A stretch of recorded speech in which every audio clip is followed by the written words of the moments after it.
ప్రపంచంలో ఓ దేశంలో జరిగే ఎన్నికలు మరో దేశంలో పెద్దగా ఆసక్తి కలిగించవు. కానీ అమెరికాలో జరిగే ఎన్నికలు ఏ దేశానికైనా సరే ప్రత్యేకం ఆసక్తి కలిగిస్తుంటాయి. ఎందుకంటే ఆ దేశంలో ఏ ప్రభుత్వం ఏర్పడుతుంది, ఆ ప్రభుత్వం తీసుకునే విదేశాంగ విధానం ఎట్లా ఉంటుందనేది కారణం దీనికి. అదేవిధంగా అమెరికా అనేది ఆహ్, ఒక వలస రాజ్యంలాగా ఉంటుంది. ప్రతి దేశంలోంచి కూడా కొద్దో గొప్పో ఎంతోమందైనా సరే వేలల్లోనో, లక్షల్లోనో ఆ దేశంలో ఉంటారు కాబట్టి ప్రపంచవ్యాప్తంగా కూడా అమెరికా ఎన్నికలు ప్రత్యేకం. అదేవిధంగా ఇప్పుడు మనకు ఎన్నికల ప్రక్రియ జోరందుకుంది. పోటాపోటీగా ప్రచారం జరుగుతున్నది. అమెరికా ఎన్నికల ప్రాసెస్ ఎట్లా నడుస్తుంది? ఏ పార్టీ గెలిస్తే మన భారతదేశంపై ఎలాంటి ప్రభావం చూపుతుందో మనం తెలుసుకుందాం ఇప్పుడు.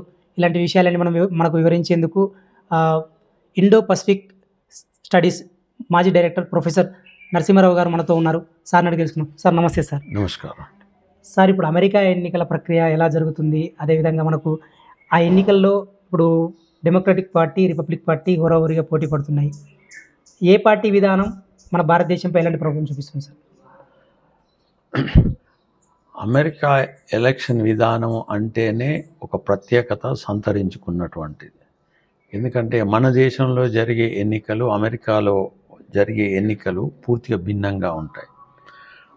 ఎవరైతే వ్యక్తి అమెరికా పార్టీ తరఫున పోటీ చేయాలనుకుంటున్నారో ఆయన ప్రైమరీస్ నుంచి పోటీ పడడం అంటూ జరుగుతుంది. ప్రైమరీస్ అంటే ఏంటి అని అంటే ప్రతి రాష్ట్రంలో ఒక పార్టీకి సంబంధించినటువంటి వ్యక్తులు అనేది ఉంటారు.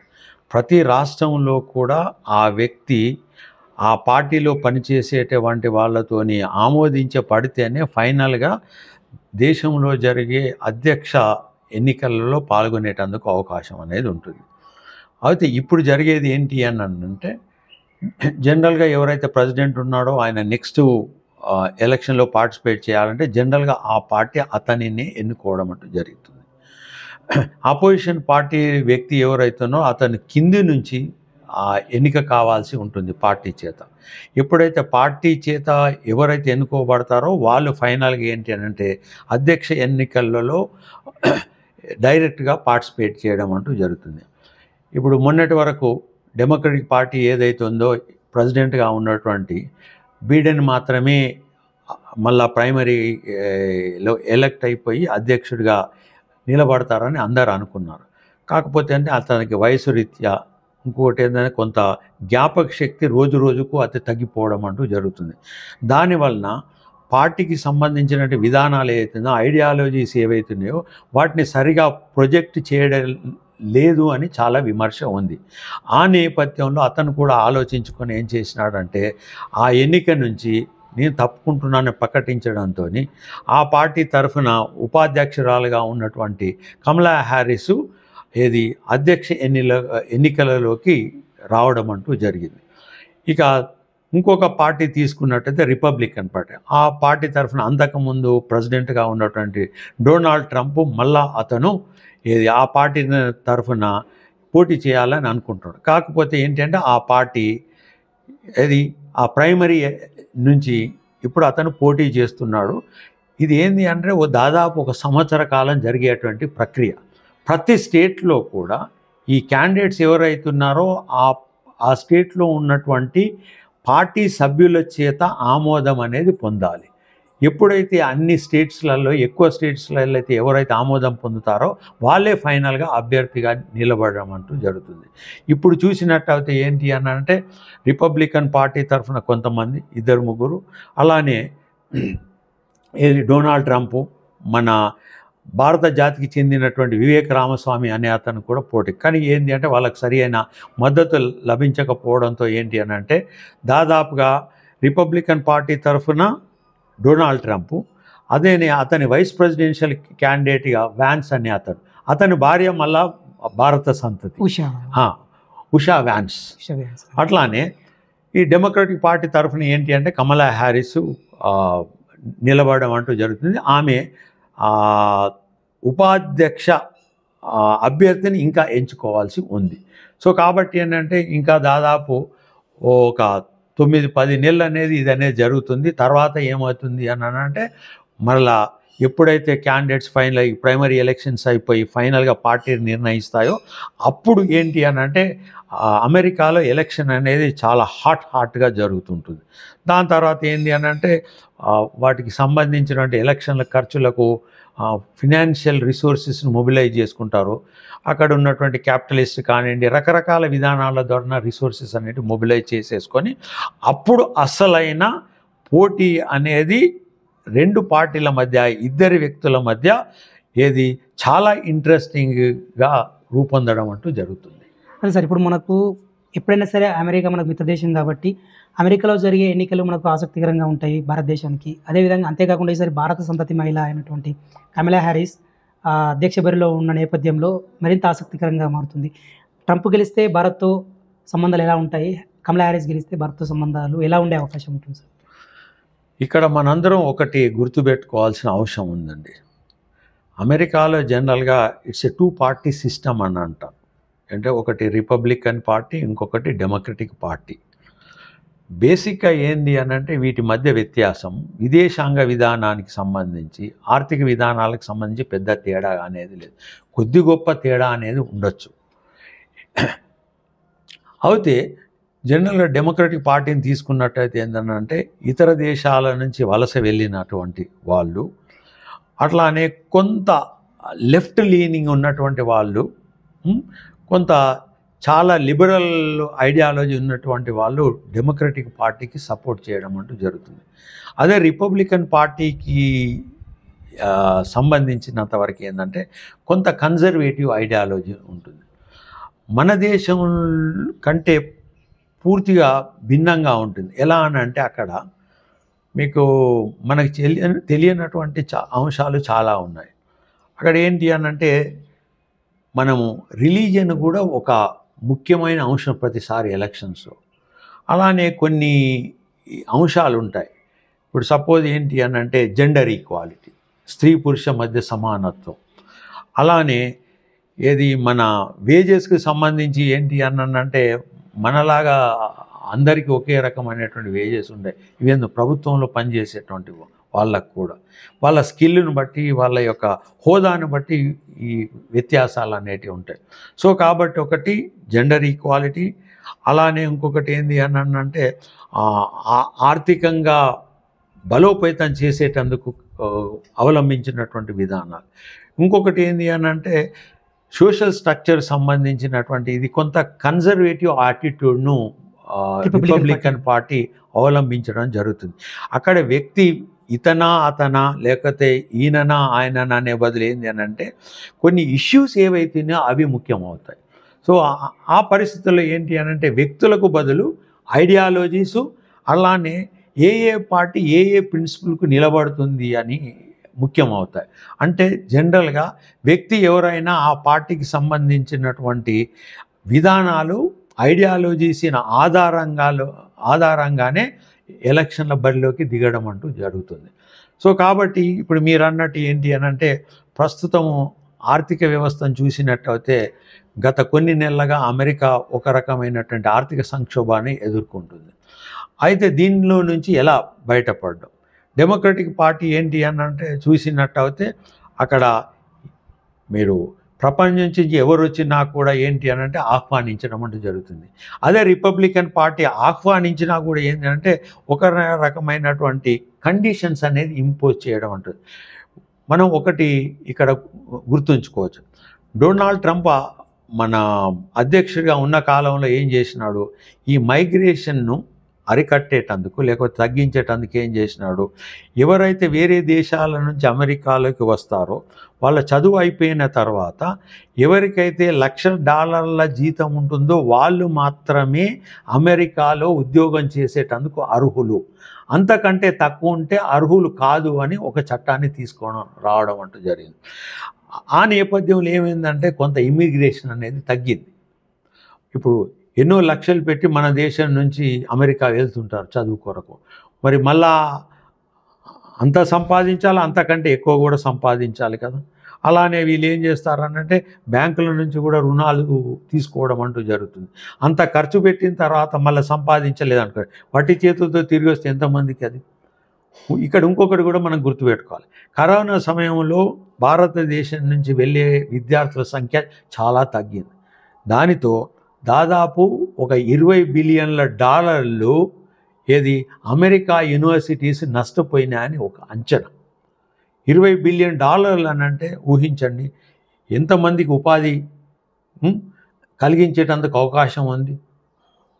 సో ఇట్లాంటి ప్రభావం అనేది అమెరికా ఎకానమీ కూడా ఉంది.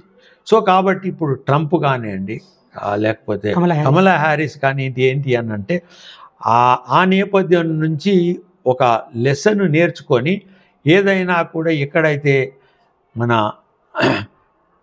ఇంటెలిజెంట్ పీపుల్ అనేటి అమెరికాలోకి ఎంటర్ అవుతున్నారో వాళ్ళకు మాత్రం ఎప్పుడు కూడా ఆహ్వానం పలికేటందుకు అవకాశం ఉంది. ఇక్కడ మాత్రం ఏం తేడాలి, ఇల్లీగల్గా ప్రవేశించే వాళ్ళు ముఖ్యంగా లేకపోతే అన్స్కిల్డ్ వర్కర్స్ ఎవరైతున్నారో వాళ్ళ మీద మాత్రము కొత్త చట్టాలను తీసుకొని వచ్చి కొంత తగ్గించేటందుకు అవకాశం అయితే ఉంది ఇక్కడ. ఓకే సార్, అంటే ఇంత ముందు కంటే ఈసారి భిన్నంగా భారతదేశం ఎందుకు ఆసక్తి ఉందంటే మనకు చాలామంది కమలా హ్యారిస్ బరిలో ఉంది కదా, ఆమె గెలిస్తే మన భారత్తో సత్సంబంధాలు ఉంటాయి అని చెప్పేసి చాలామంది ఆమె గెలవాలని కోరుకోవడం కానీ అట్లా ఆశిస్తున్నారు. సో నిజంగానే ఆమె గెలిస్తే భారత్తో సత్సంబంధాలు పెరిగే అవకాశం ఉంటాయి సార్? ఇక్కడ ఇప్పుడు కమలా హ్యారిస్ డెమోక్రటిక్ పార్టీ తరఫున బరిలోకి దిగడం అంటూ జరుగుతుంది. ఇక్కడ ఇంకొక విషయం కూడా మనం గుర్తుంచుకోవాలి. రిపబ్లికన్ పార్టీ తరఫున వైస్ ప్రెసిడెంట్గా ఎవరైతే పోటీ చేస్తున్నారో అతని భార్య కూడా భారత సంతతి ఆమెనే.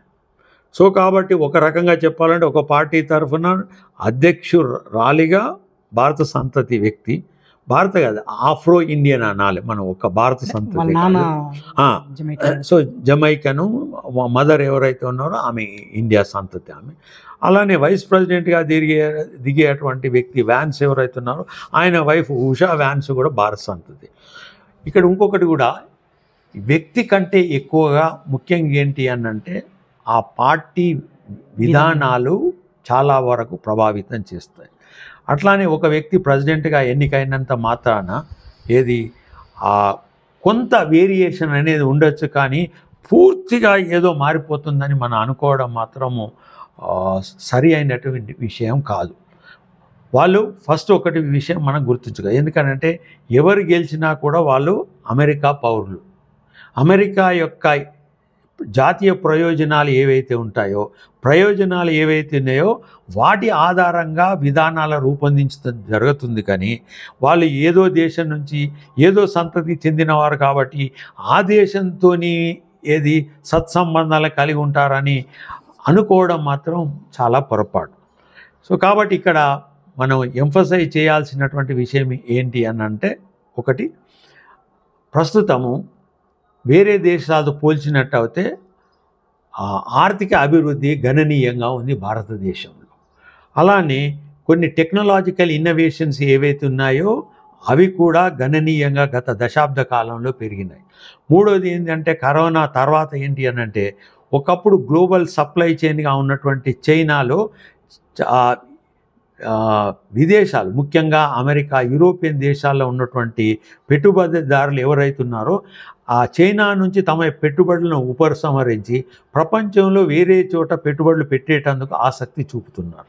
సో ఈ పరిస్థితుల్లో ఏంటి అనంటే ఒకటి భారతదేశము ఆర్థికంగా పురోగతి చెందుతుంది, రెండు శాస్త్ర సాంకేతిక పరంగా కూడా చాలా అభివృద్ధిలో ముందుంది. కాబట్టి ఒకటి ఏంటి అంటే ఎవరు గెలిచినా కూడా భారత్తో సత్సంబంధాలు నెలకొల్పేటందుకు ఫస్ట్ ప్రయారిటీ ఇవ్వడం అంటూ జరుగుతుంది ఈ నేపథ్యం కారణంగా. ఓకే సార్, ఇప్పుడు జనరల్గా మనం అమెరికా ఎన్నికలను చాలామంది ఆదర్శంగా తీసుకుంటారు. అంటే అక్కడ ఎన్నికల ప్రక్రియ జరిగే విధానము చాలా బాగుంటుంది అనేది చెప్తుంటారు. ఇప్పుడు ఇద్దరు అభ్యర్థులు డిబేట్ పెట్టుకోవడము ఈ ప్రాసెస్ అంతా అందరూ మెచ్చుతారు.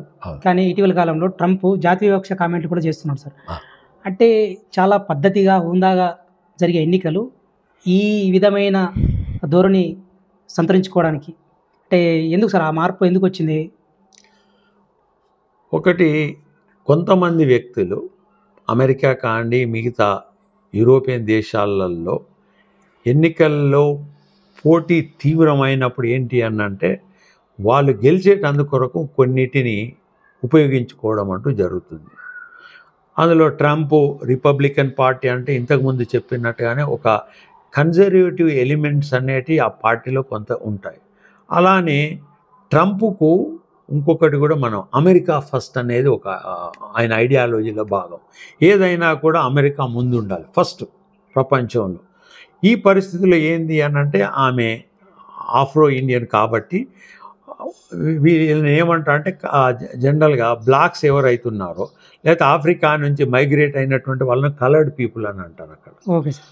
సో ఆమె ఆ సంతతి కాబట్టి ఏంటి అనంటే ఒక రకంగా చెప్పాలి అనంటే Trump is directly appealing to the white Americans using the name of she belong to this అని. అంటే ఏంటిది, since America is a white country, ఆయన ఏంటి అని అంటే ఆ వైట్ పీపుల్ మాత్రమే అమెరికా ప్రెసిడెంట్ వైస్ ప్రెసిడెంట్ గెలుపొందాలనేది ఆయన ఐడియాలజీలో ఒక భాగం. అందుకొరకు ఆయన ఏం చేస్తాడు, అట్లానే ఇంకొకటి ఆరోపణ ఏంటి అని అంటే ఆమె కొంత లెఫ్ట్ లీనింగ్ అని మనం అనుకున్నా కూడా ఏదో చైనాతోనో లేకపోతే ఏదో ఒకప్పుడు సోవియట్ యూనియన్లో ఉన్నటువంటి లేకపోతే మన దేశంలో అంత స్ట్రాంగ్గా ఏముండదు. ఏది లెఫ్ట్ లీన్ అంటే ఏదో మార్క్సిస్ట్ ఐడియాలజీతో ప్రభావితం.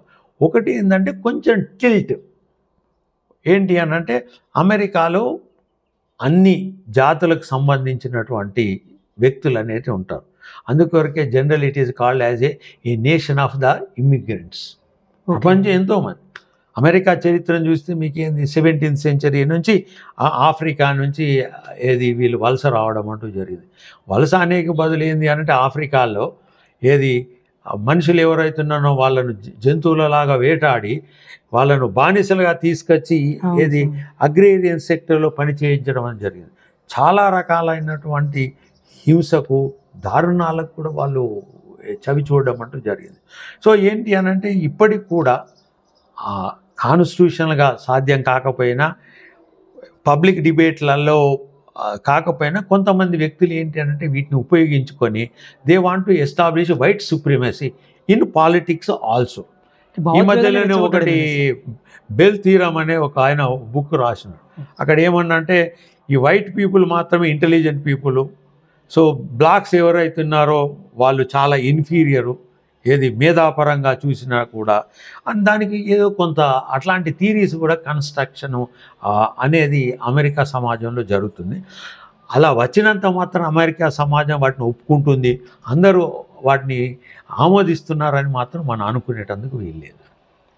ఓకే సార్, ఇప్పుడు ఈరోజు ప్రపంచం ఒక విచిత్రమైన పరిస్థితుల్లో ఉంది సార్.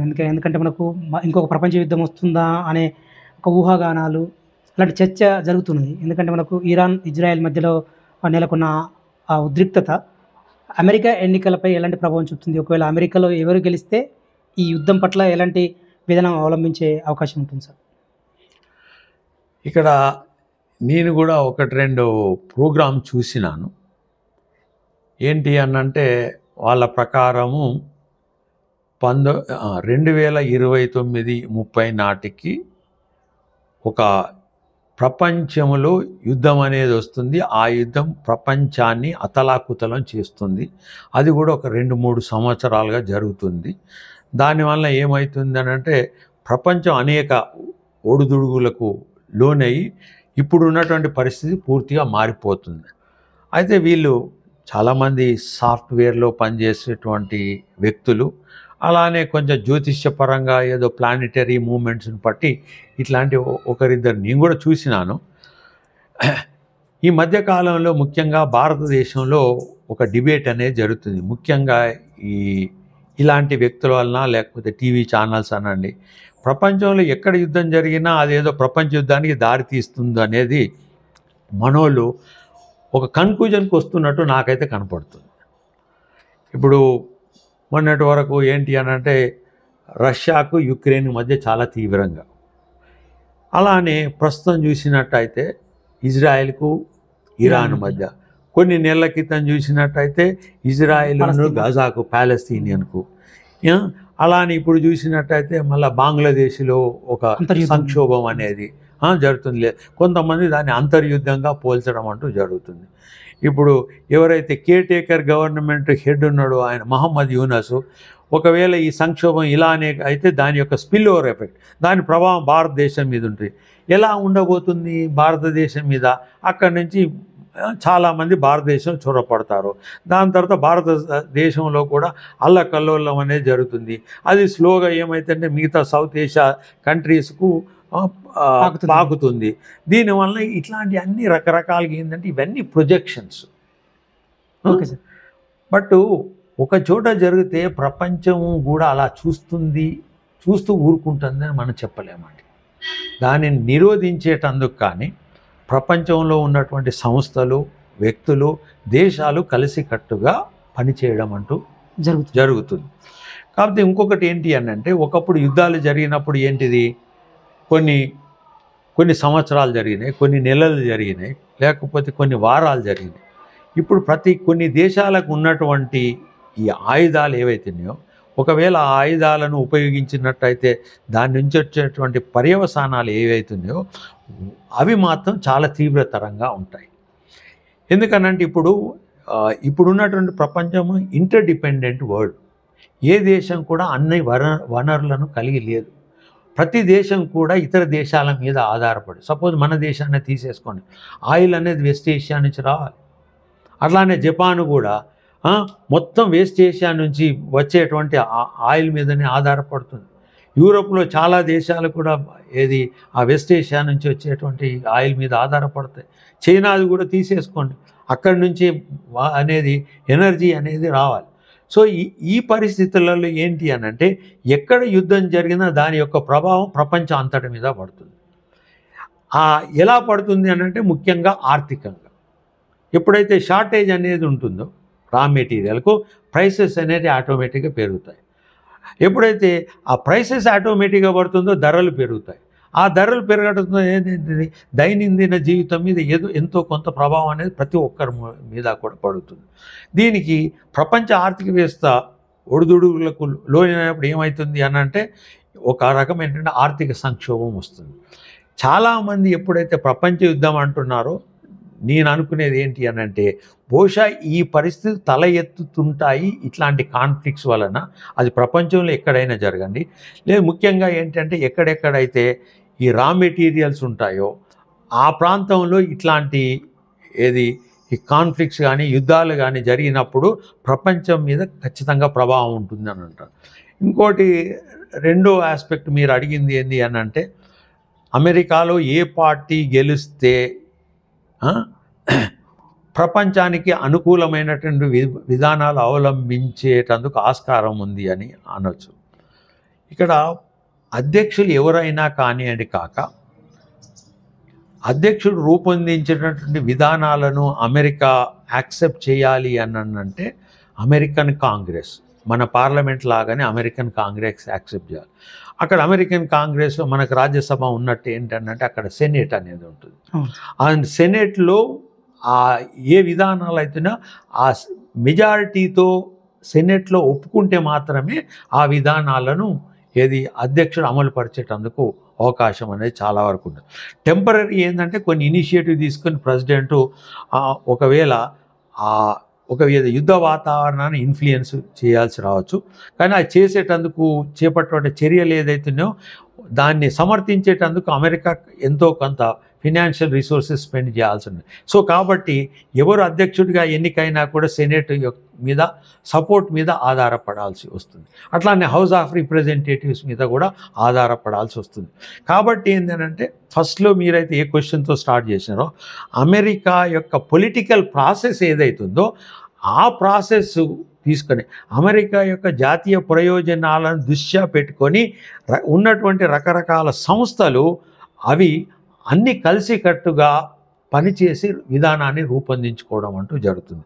సో కాబట్టి ఏంటి అని అంటే, అక్కడ కమలా హ్యారిస్ గెలవనియండి, లేకపోతే డొనాల్డ్ ట్రంప్ గెలవనియండి, ఎవరు గెలిచినా కూడా అక్కడ అమెరికాకు ప్రయోజనాలు ఏంటి, ఆ ప్రయోజనాలు ఏమన్నా దెబ్బతినేటందుకు అవకాశం ఉందా ఈ యుద్ధాల వలన, లేకపోతే ప్రయోజనాలు దెబ్బ కలిగేటట్టుంటే తీసుకోవాల్సిన చర్యలు ఏంటి, ఆ ముఖంగా వాళ్ళు అడుగులు వేయడం అంటూ జరుగుతుంది. ఈ పరిస్థితులలో ఏంటి అనంటే,